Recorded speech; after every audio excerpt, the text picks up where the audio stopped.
Previo a la pausa que iba a estar aquí presente en los estudios de la 102.3, el ex ministro de Desarrollo Productivo de la Nación, hombre que actualmente es docente universitario, que dirige un doctorado en Ciencias Económicas, y por supuesto nos estamos refiriendo a Matías Culfas. ¿Qué tal, Matías? ¿Cómo va? ¿Cómo estás? Un gusto. Gracias por la invitación. Por favor, un gusto. Estás aquí en Córdoba porque hoy a las 6 de la tarde vas a estar presente en un ciclo de encuentros para la actualización, leo textual, para la actualización del proyecto nacional, 6 de la tarde, en la sede histórica de la CGT, en Vélez Arfiel, el 137. Así es, discutiendo sobre la Argentina, su proyecto futuro y el papel del peronismo. Y el papel del peronismo, sí. Bien, ese es el gran debate que se abre, ¿no? El papel del peronismo, el rol del peronismo frente a un gobierno que aún con el desastre económico que está generando, no encuentra un referente opositor por el momento, ¿o sí? Bueno, creo que por el momento no. Por eso creo que es fundamental tener una mirada compartida respecto al diagnóstico, pero sobre todo también mirada hacia adelante. Es decir, me parece que dentro de poco tiempo va a haber mucha gente desilusionada con Milei porque no va a dar respuesta a las promesas que hizo. Y esa gente va a pedir a gritos una alternativa. Y la alternativa no puede ser, bueno, tenemos que hacer lo que ya hicimos, porque eso ya está en el pasado y en algunos casos salieron mal las cosas. Entonces creo que es fundamental repensar, no para flagelarse, sino para decir, bueno, a ver qué cosas hay que plantear, actualizar de las ideas peronistas para tener una propuesta atractiva y superadora para la Argentina. Bien, vos sos un hombre que se reconoce de militancia peronista, sí, en su sentido amplio, y sos un hombre de la academia también, ¿no? Así es. Bien, ¿de qué modo vos te imaginás ese peronismo del futuro? Hoy el eje de la charla es producción y trabajo y tiene como leitmotiv la idea de que Perón esté en el futuro. ¿Vos cómo te imaginás ese movimiento que fundara Juan Domingo Perón, institucionalmente partido político? ¿Cómo te lo imaginás de cara a los desafíos que tiene en caso de que esto que está gobernando hoy se frustre definitivamente? Mira, lo primero es recuperar un modelo productivo. Lo que estábamos viendo hoy es un verdadero flagelo para los sectores de la producción. Y en la cabeza de Milei no hay ningún proyecto de país vinculado a los sectores productivos. Están todos pensados de lo financiero y la idea mágica de que el mercado por sí solo resuelve todo, cosa que no se ve en la historia de casi ningún país del mundo, que eso sea así. En general es una buena articulación entre una mirada estratégica estatal y un buen desempeño del sector privado. Son las dos cosas, no es una o la otra. En segundo lugar, implica actualizar también la mirada productiva e industrial, porque la industria del siglo XXI es diferente a la del siglo XX.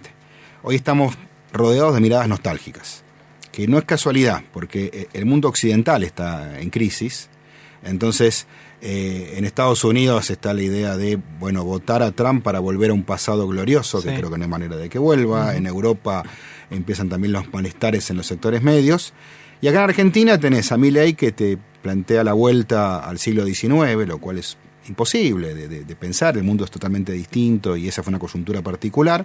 Y también hay compañeros que en su mirada nostálgica piensan en la industria del peronismo de los 50, que tampoco se puede repetir. ¿Por qué no? Porque el mundo cambió, porque la industria tiene más tecnología, tiene otras formas de organización del trabajo. Entonces, cuando digo que hay que cambiar, no estoy diciendo el peronismo está terminado, todo lo contrario. Lo que digo es bien afianzados en las ideas del peronismo, que esto es justicia social, y dar la discusión con Milei y toda esa gente que dice que eso es una aberración. Al contrario, nuestra mirada es una mirada humanista y es nivelar la cancha. Esto significa que tenderle una mano al que no tuvo una situación afortunada, darle educación, darle salud, y sí, después, por supuesto, después está su mérito. No digo que el mérito no importe, ¿no? A veces nos enredamos en discusiones equivocadas. El mérito es importante, pero con la cancha nivelada, si no, es una estafa. Entonces, te decía, es un mundo que ha cambiado a nivel producción, a nivel productividad. Entonces, pues son discusiones que tenemos que recuperar, y creo que, para dar un ejemplo concreto, Perón lo hizo en los 50 y lo hizo muy bien. Siempre se habla mucho del Perón de los 40, que sin duda fue el más expansivo, el más revolucionario, pero pocos se acuerdan que a comienzos de los 50 la economía argentina entró en crisis. Y Perón no se escondió, ni le dejó el gobierno a una derecha para que haga el ajuste. Hizo él un ajuste heterodoxo, en 1952, y bajó la inflación del 50% al 5%. Y empezó a decir, tenemos que hablar de pactos de productividad entre sectores del trabajo y de la producción, y salió bien. El golpe de Estado que vino en el 55 no tuvo nada que ver con la economía, tuvo que ver justamente con los sectores más reaccionarios de la política y otras complicaciones que hubo. Pero para ser bien claro, hay un montón de cosas para rescatar de la base conceptual, ideológica, pero hay que tener el pie en el presente y en el futuro. Porque digo, el siglo XXI tiene una agenda muy diferente y si no la tomamos rápido, vamos a quedar todavía más rezagados. Prácticamente en la previa del triunfo de Milei en el balotaje se hablaba de que ganara uno o ganara otro, había que hacer un ajuste. Lo reconocían desde las huestes de Sergio Massa también. Y vos mencionaste recién la idea de ajuste heterodoxo. ¿Qué sería hoy en Argentina un ajuste heterodoxo?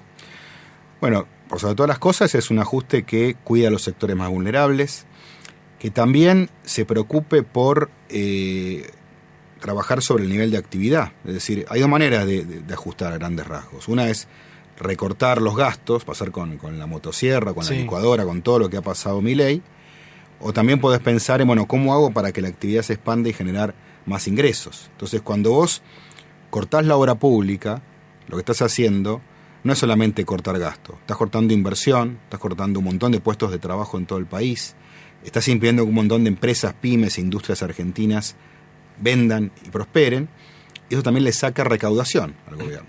Entonces, hay un montón de elementos de este ajuste que creo que están mal planteados, que además muchos son inhumanos, pues dejar sin medicamentos oncológicos a enfermos de cáncer me parece algo criminal, que en algún momento habrá que discutirlo seriamente, con la responsabilidad que corresponde.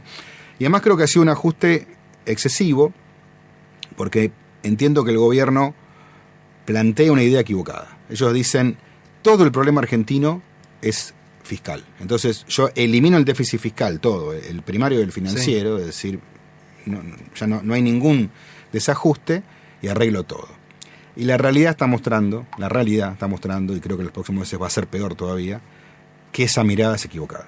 Que el problema, el ajuste fiscal resolvió una parte de la macro, generó otros problemas y no resolvió el problema de la economía bimonetaria argentina. Entonces, está bien, el Estado argentino hoy no le faltan pesos, pero el Banco Central está sin dólares y está cada vez peor eso. Y lamentablemente, para un país como Argentina, un país que tiene muy bajos niveles de reservas, está en reservas netas negativas, y un tipo de cambio que está atrasándose cada día más aceleradamente, bueno, eso creo que genera un problema que el gobierno le va a estallar en las próximas semanas o meses.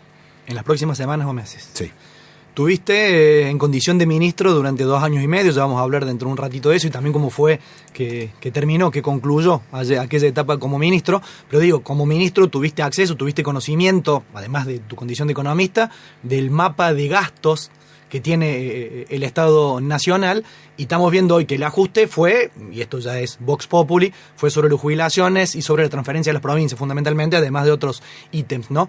Si este gobierno, voy de nuevo, no hubiera hecho el ajuste allí, ¿dónde crees vos conveniente que se debería haber hecho un ajuste, dado que mencionás la idea del ajuste heterodoxo? ¿Dónde está el punto? Mira, lo primero, creo que este ajuste es exagerado, porque yo comparto que vos no podés estar financiando un déficit fiscal con emisión monetaria del Banco Central de manera permanente. Por eso, sin duda, te genera presión sobre el dólar y te genera más inflación. Es decir, que había que eliminar esa fuente. Ahora, eso no significa que haya que ajustar 5 puntos del producto como hizo Milei para eliminar la emisión monetaria. Era bastante menos lo que había que ajustar, por lo menos la mitad de eso. Y eso creo que hubiese evitado esta parálisis de la obra pública, que es ideológica. Porque la verdad que yo estoy viendo que hay un montón de provincias que le están pidiendo, bueno, acordemos el plan de obra pública, busquemos reactivar esa obra pública, y la respuesta del gobierno es que no.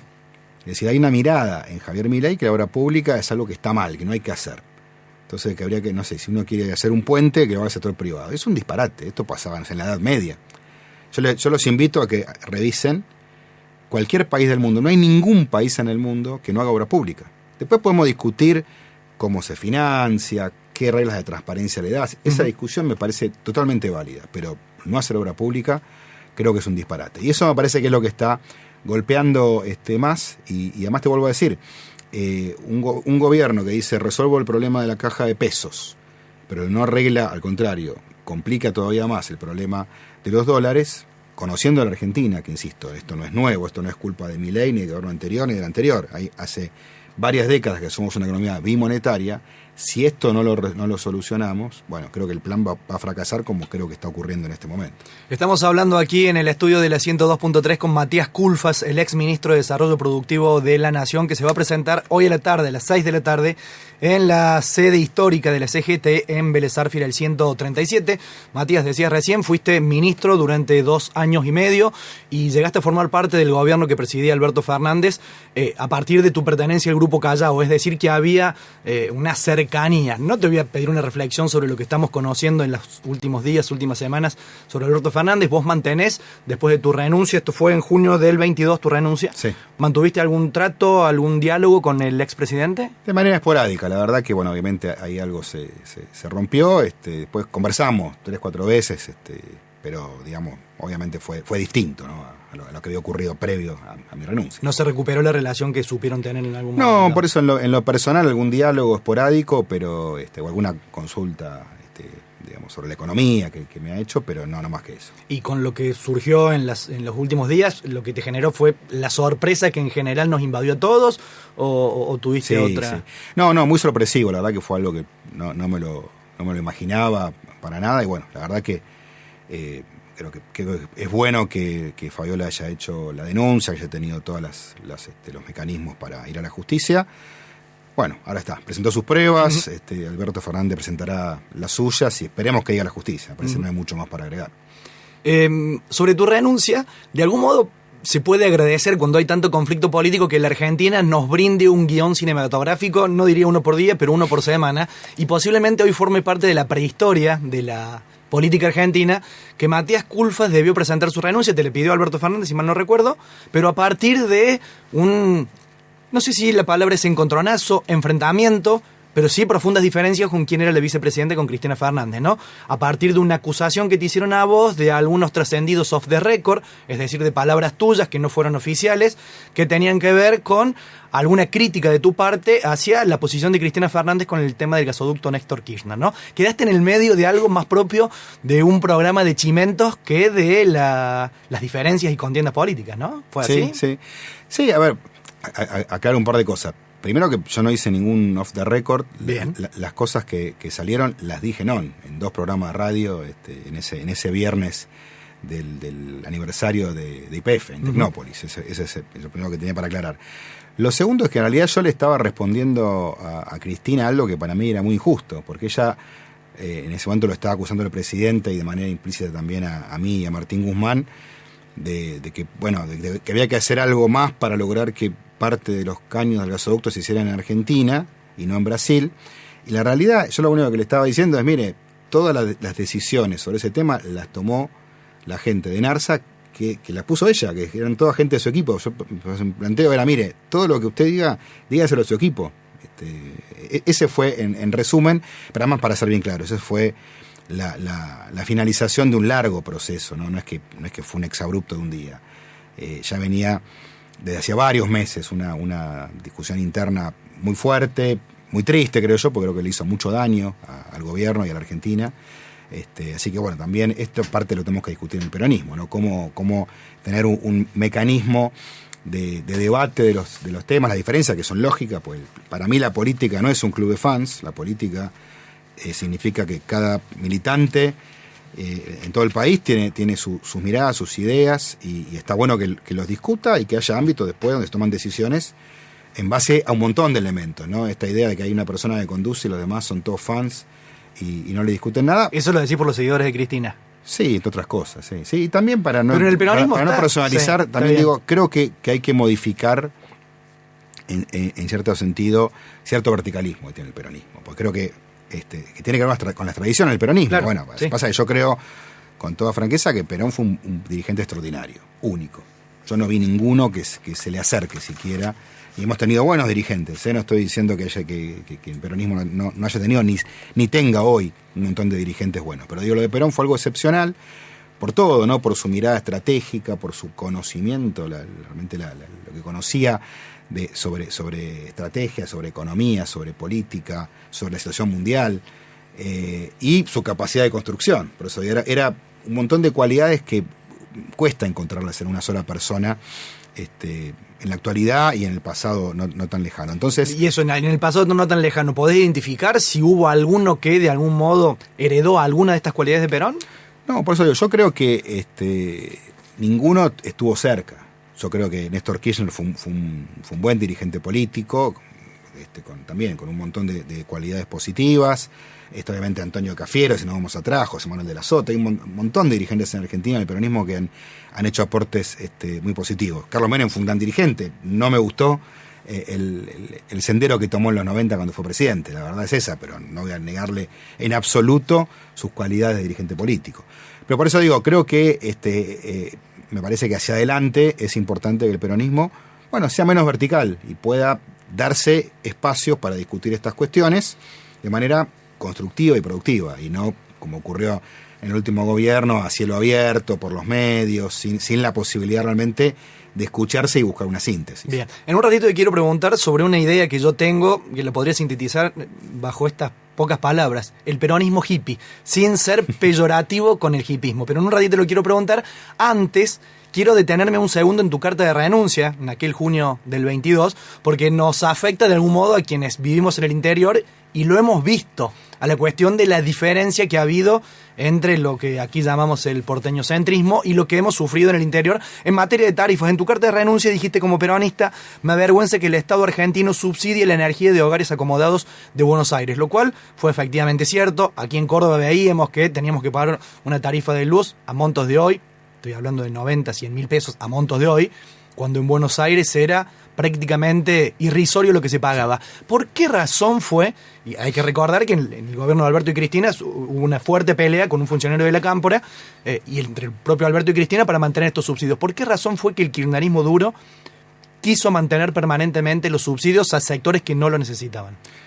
La verdad que me parece incomprensible a esta altura. Creo que habría que preguntarles a ellos. ¿Tenían algún argumento en aquel diálogo que vos podías tener? ¿Había alguna razón? Había un argumento que era que la segmentación de tarifas no movía la aguja, lo cual es falso, porque de hecho Massa implementó en el último año una segmentación que creo que fue parcial, que le falta un montón, pero fue un buen primer paso. Y la verdad que implicó un ahorro fiscal importante. Yo lo que veo como esta discusión, el gran problema es, como nosotros no hacemos las cosas de manera ordenada, lógica, con sentido común, después viene la derecha y te la hace a las trompadas. Uh-huh. Y ahí sí es un desastre lo que termina ocurriendo. Entonces, estas son las discusiones que tenemos que tener internamente, porque, vuelvo a decirte, las tarifas en la Ciudad de Buenos Aires y en Buenos Aires han llegado a niveles irrisorios, ridículamente bajos. Y además, una cosa es estar subsidiando hogares pobres, hogares de trabajadores con ingresos que no llegan a cumplir la canasta básica, o incluso a sectores medios en momentos de crisis, que puede ser que uno diga, mira, vamos a tener algún subsidio parcial de la tarifa. Y otra cosa es este delirio de hogares de clase media alta, ricos incluso, pagando tarifas ridículas. Y eso, a ver, para que se entienda, esos son recursos que el Estado Nacional tuvo que gastar. Sí. Eso fue déficit fiscal, por supuesto, en muchos casos financiado con emisión monetaria, y fue inflación. Esto nos generó un problema muy grave. Que ni siquiera eran votantes del kirchnerismo. Ahí está la duda, porque uno podría decir, en términos de racionalidad política, de pragmatismo, bueno, son votantes del kirchnerismo, por eso pero ni siquiera lo eran, ¿no? Pero además digo, hoy tenés la posibilidad realmente de hacer una segmentación, yo creo que el Estado argentino tiene la capacidad para dejar de ser un Estado bobo y decir, a ver, qué pasa en cada hogar, cuáles son los ingresos que hay, así meterse en la intimidad, pero tener referencia y decir, miren, en algunos hogares efectivamente empezar a consolidar los subsidios y mira, bueno, a ver, hay una tarjeta que te incluye la parte alimenticia, la UH, y una parte para cubrir parte del costo de los servicios. Y otros que paguen lo que cuesta, porque no lo necesitan, como decían, no lo necesitan, no lo valoran tampoco. No es que dicen, bueno, por lo menos me viene bien para algo. Sí. Es plata que terminaba después muchas veces comprando dólares, con lo cual a mí me parece que esto ha sido uno de los peores errores que ha cometido Cristina y el kirchnerismo, que a esta altura es incomprensible, ¿no? No hay ninguna explicación lógica. Creo que era más bien una cosa de no admitir el error del pasado, digamos, reconociéndolo en el presente y cambiándolo. Uh-huh. Había una cosa así de... Vos viste que cuando Cristina arranca dice, tenemos que mirar para adelante, no podemos ir hablando de los logros del pasado. Esto en 2019. A los pocas semanas de andar, volvió ese discurso autorreferencial.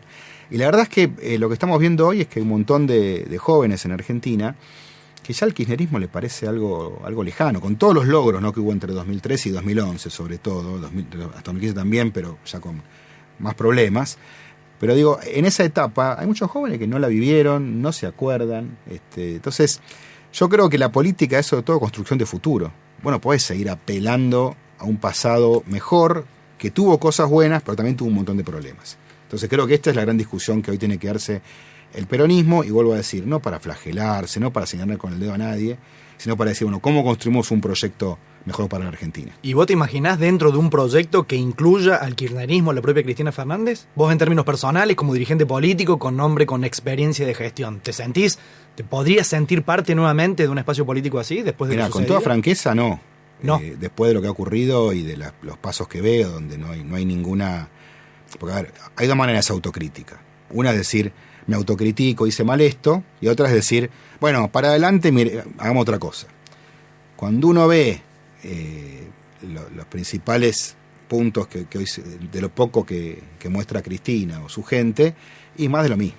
Entonces digo, me parece que por este camino se va a más fracasos políticos, y no me interesa eso. Me interesa construir con un peronismo que tenga, primero que tenga amplitud, porque realmente hoy creo que hay que convocar a muchos sectores de la política, no ser sectario, y sobre todo que tenga una mirada de futuro, que diga, bueno, a ver, cómo encarar hacia adelante una reindustrialización del país, cómo trabajar con los recursos naturales, cómo romper la antinomia campo-industria, seguir con estas discusiones de que el campo es la oligarquía. Me parece que es un disparate. Creo que hay que ver en todo caso cómo construir un proyecto para el campo, porque además es un sector que queda permanentemente huérfano políticamente, ¿no? Porque con el kirchnerismo se enojó muchísimo por la 125, y creo que en parte con razón, por problemas de que fue esa implementación.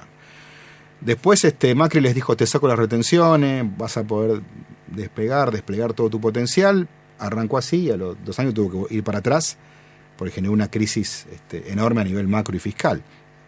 Y Milei lo mismo, prometió en campaña eliminar las retenciones, y acá estamos. Entonces digo, me parece que en lugar de proponer soluciones mágicas, lo que tenemos que hacer es tener un proyecto político, discutirlo con el campo. Obviamente no vamos a estar de acuerdo en todo, estaremos de acuerdo en la mitad de los puntos, pero bueno, por eso 5 de 10 puntos que nos ponemos de acuerdo puede servir para construir algo en serio y a largo plazo. Estaba pensando cuando hablabas de la posibilidad de un peronismo sin Cristina, en términos electorales, todos los peronismos sin Cristina de las últimas elecciones han tenido una cosecha muy magra de votos, ¿no? La última experiencia fue la de Juan Schiaretti, Roberto Labaña previamente, Rodríguez Sá en su momento, el propio Duhalde, que le enfrentó a Cristina. Hoy pareciera ser que el peronismo sin Cristina es un espacio político de 6% de votos, 7% de votos. ¿Cómo se sortea eso para aquellos que tienen las inquietudes que tenés vos? Lo que pasa es que lo que de ninguna manera podemos volver a repetir es la idea de que acumulando dirigentes generamos una alternativa superadora, porque no es así. Vos fijate Milei como un personaje totalmente outsider de la política, sin estructura prácticamente, construyó y llegó a la presidencia. No estoy diciendo que sea mi modelo a seguir, ni mucho menos. Lo que digo es que la gente hoy premia otras cosas. Entonces decir, no, mira, tenemos que estar todos unidos. Mirá, yo no tengo problema en estar unido con un montón de gente, incluso con gente que no esté de acuerdo. El tema es que esté sobre la mesa cuál va a ser el plan de gobierno, cuáles van a ser las medidas que tomemos, qué cosas sí, qué cosas no. ¿Eso no estuvo en el 2019 con el FDT? Yo creo que no estuvo. La verdad que... ¿Y el error de quién fue? ¿De Alberto, de Cristina? Yo creo que de los dos. Porque, digamos, en principio parecía que había un acuerdo general, o tal vez sí lo hubo y después hubo cambios, ¿no? Yo la verdad que hay cosas que no las conozco, pero la verdad cuando uno ve, por ejemplo, qué pasó con el FMI, que creo que se hizo un muy buen acuerdo, y cuando estaba todo listo, un tiempo antes, Cristina dijo, no, esto no es invotable, con esto nos va a ir muy mal. Bueno, me parece que son cosas que tienen que ver más con posicionamientos políticos más de oportunidad o más de corto plazo, que con pensar en los problemas del país y cómo resolverlos de manera pragmática, ¿no? Entonces, vuelvo a decirte, yo no es que esté cerrado a nada, lo que digo es, así no, de esta manera no. Digamos, si hay en todo el sector del peronismo otra actitud y un acuerdo, sobre todo para cambiar la agenda política, ¿no? Es decir, volvamos a lo que decíamos antes, el país y el peronismo ha tenido una agenda ambacéntrica. Sí. Y eso es malo, eso es tóxico. La política argentina, de algún modo, digo, porque el macrismo, el mileísmo también. Entonces yo digo, a ver, cualquiera que sea presidente tiene que tener una agenda para el AMBA, porque es obviamente una región importantísima en Argentina. Lo que no puede pasar es que todo el gobierno y todas las ideas permeen ahí.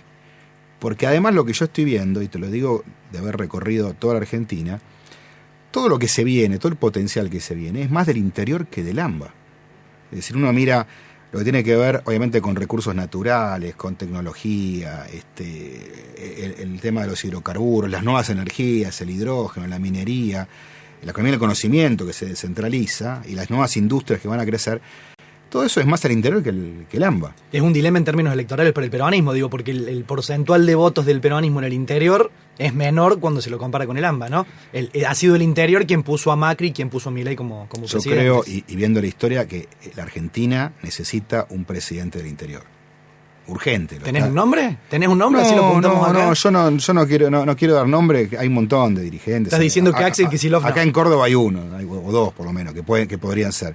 ¿Dos? Pero, ¿cuáles son los dos? Bueno, digo, estuvo Juan Iscaretti, Martín Sanchola, pero digo, no me quiero meter en la política cordobesa, pero digo, por decir, dirigentes del interior que tienen peso, volumen, que realmente pueden construir a futuro. No estoy hablando de las elecciones ni del año que viene ni del otro, estoy hablando más general. Ahora, me parece que Argentina necesita una agenda del interior, que necesita una agenda que permita construir toda esa mirada productiva, laboral, que es lo que nos va a sacar adelante. Estamos estancados, vamos a ser muy claros, ¿no? Después de 2011, el sector privado se quedó con 6 millones de trabajos formales. Y cuando estuvimos en el gobierno, con todo el impulso que le dimos, llegamos a 6,3 millones, pero después no se logra sostener ese crecimiento.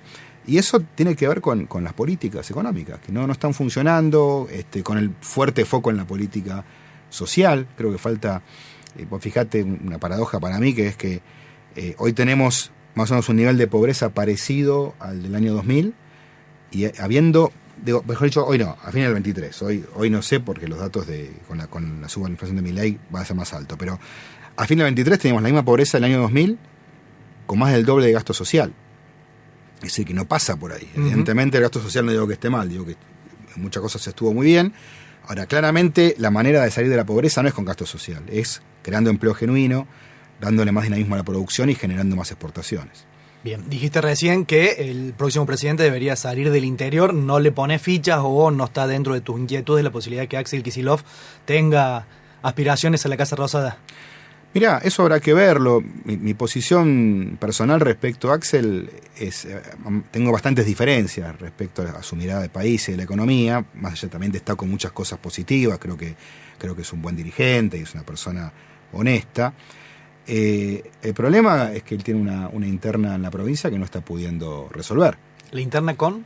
La interna con Cristina y con Máximo. ¿Es real la interna? Es absolutamente real. ¿Están peleados Axel y Cristina? Yo no te puedo dar los detalles porque es una cuestión más de la intimidad de ellos, claro. Pero toda la información que llega, sí, es que hay un fuerte distanciamiento. Y bueno, Axel dijo hace un tiempo, y me pareció positivo, cuando él dijo hay que escribir una nueva canción, como diciendo hay que renovar las ideas del peronismo, en el sentido, estamos de acuerdo, más allá de después cuáles son las renovaciones, y los iban a matar. Y cuando después uno escucha a Axel, la nueva canción suena Rasguña de las Piedras, Muchachos de Papel, canciones muy lindas, pero bueno, que no son las nuevas. No son muy nuevas, está bien. La charla de hoy de la tarde, Perón está en el futuro, Guillermo Moreno está en el pasado. Me pasa que el problema de este tipo de diálogos es que parece cuestiones personales, ¿no? No, yo lo planteo en términos económicos. A ver, el proyecto económico, su idea doctrinaria del peronismo. Mira, pasa que son dos cosas. La doctrina del peronismo él la conoce muy bien, la maneja muy bien, y yo cuando lo escucho hablar hay muchas cosas que me parece que están bien. Ajá. Después me parece que él está más en una mirada del peronismo nostálgico. Y la verdad, yo siempre digo lo mismo. Si Perón te apareciera hoy, ¿vos qué te pensás que haría? ¿Se pondría a rediscutir la doctrina de los 50 o estaría analizando qué pasa en el mundo, qué va a hacer China, cómo viene la guerra de los semiconductores y las industrias verdes, qué va a pasar con Estados Unidos, cómo desarrollamos la tecnología? Me parece que esa es la discusión. A mí me agota y me genera cero interés la discusión del peronómetro, cuando empieza con el dedo a señalar, y vos sos un socialdemócrata, y vos sos un... La verdad que no me interesa. Eso es lo que me pasa con Guillermo Moreno. Bien. Te lo planteaba recién y es la última, así ya te liberamos. Hoy a las 6 de la tarde vas a estar presente en un ciclo de encuentros en la CGT, allí en Vélez Arfiel el 137, bajo la idea de producción y trabajo. Y uno piensa que de algún modo el peronismo perdió una bandera que le perteneció históricamente, ¿no? El peronismo fue un proyecto político basado en la producción y el trabajo, y por eso yo decirlo del peronismo hippie sin ser peyorativo de lo que representa el hippismo, que es una cultura universal, sin dudas, pero que se basa, entre otros aspectos, en la defensa del ambiente, defensa irrestricta del ambiente y cierta cultura del relax, cosa que el peronismo en general no tuvo, más allá de un Perón que en el 73 hablaba de cuidar el ambiente. De algún modo terminaron perdiendo una bandera, o el peronismo terminó perdiendo la bandera de la producción y el trabajo frente a una idea más laxa, si se quiere, bajo esta idea que te planteo como peronismo hippie. Yo creo que no se pierde, porque no creo que esa sea la posición mayoritaria. Sí creo que es una posición importante en algunos sectores del peronismo o de fuerzas cercanas al peronismo. A ver, la agenda ambiental llegó para quedarse y Perón la planteó hace más de 50 años. En ese sentido no hay mucho para discutir. A mí me parece que hay varias respuestas a la crisis ambiental. Hay una respuesta europea, llamala, que creo que me parece que por eso permean algunos sectores más de ONGs que hay acá, que es, bueno, hay que dejar de crecer, tenemos que decrecer. Bueno, esa agenda para Europa puede ser. Europa tiene un nivel de vida que puede ser entre 2 o 3 veces más alto que el nuestro. Entonces, para ellos decrecer o crecer menos es una agenda. Tampoco está pegando, no les gusta nada a los europeos. Pero plantearla allá tiene lógica. Plantearla acá, imposible. Argentina necesita tener por lo menos el doble de producto por habitante para eliminar la pobreza, para hacer la sociedad que nosotros queremos. Con lo cual, de ninguna manera es posible dejar de crecer. Después está la agenda de la crisis ambiental, que implica cambiar los modos de vida, porque somos muy contaminantes. Yo digo, miren, yo les pido por favor que también seamos serios en esto, porque las emisiones globales hay que reducirlas, todos tenemos un esfuerzo. Pero no le pidan a Argentina el mismo esfuerzo que tienen que hacer los países que se beneficiaron con la revolución industrial, como los países de Europa y Estados Unidos, que son los que tienen hoy sus sociedades más ricas. Incluso China, que es la que más ha crecido y la que más emisiones ha generado. Entonces, digo, seamos serios con esto. Y la tercera cuestión para mí, desde el punto de vista, es, miren, el proyecto virtuoso, peronista y ambiental, es el de desarrollo productivo verde, que es, no negás la crisis ambiental, ni tampoco negás tu anhelo de industrializarte.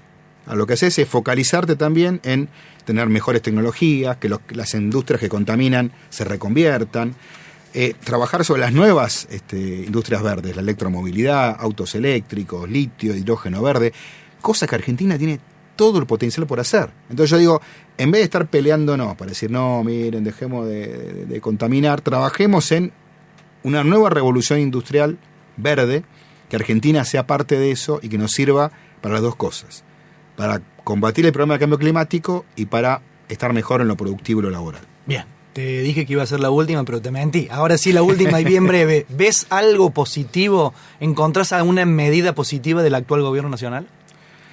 La verdad que no. A ver, si uno se pone a escarbar, siempre va a haber algo. A ver, te voy a decir un ejemplo concreto, que sé que es polémico. A mí me parece que en Argentina los trabajadores de altos ingresos tienen que pagar impuestos a las ganancias. Yo sé que esto genera ruido, por el año pasado, a raíz de la iniciativa de Sergio Massa, eso se cambió. Y lo respeto a Massa porque Massa siempre planteó que había que cambiar eso. Ahora, yo como justicialista te digo, y a mí me parece que los salarios altos tienen que pagar, y creo que aparte la fórmula que se implementó, que es progresiva, sí, ¿no? Que decir que arranca de una manera un poco mejor, está bien hecho. Por eso ahora te digo esto, que es una medida en un océano que nos está abrumando y agobiando, sobre todo los sectores más vulnerables, ¿no? Digo, la verdad que la pobreza todo indica que está arriba del 50%, es decir, que tenemos un problema muy importante, se aumentó la desigualdad, tenemos los sectores productivos hecho bolsa, es verdad que están un poquito mejor. A ver, en marzo tocaron fondo, hoy están mejor que marzo, pero están en el fondo del mar. Es decir, no es que están saliendo ni esa B corta que mintió Milei, que nunca va a ocurrir. Entonces, lo que veo es una economía que se está achicando, que a Milei, si le va bien, significa que va a haber una industria que un tercio va a desaparecer probablemente, y si le va mal es que habrá nuevas rondas de devaluaciones y aumentos de inflación para intentar estabilizar la economía. Bien. 6 de la tarde hoy en la sede histórica de la CGT, allí se presentará Matías Culfas bajo la idea de que Perón está en el futuro. Muchas gracias, Matías. Un gusto. A ustedes, un placer.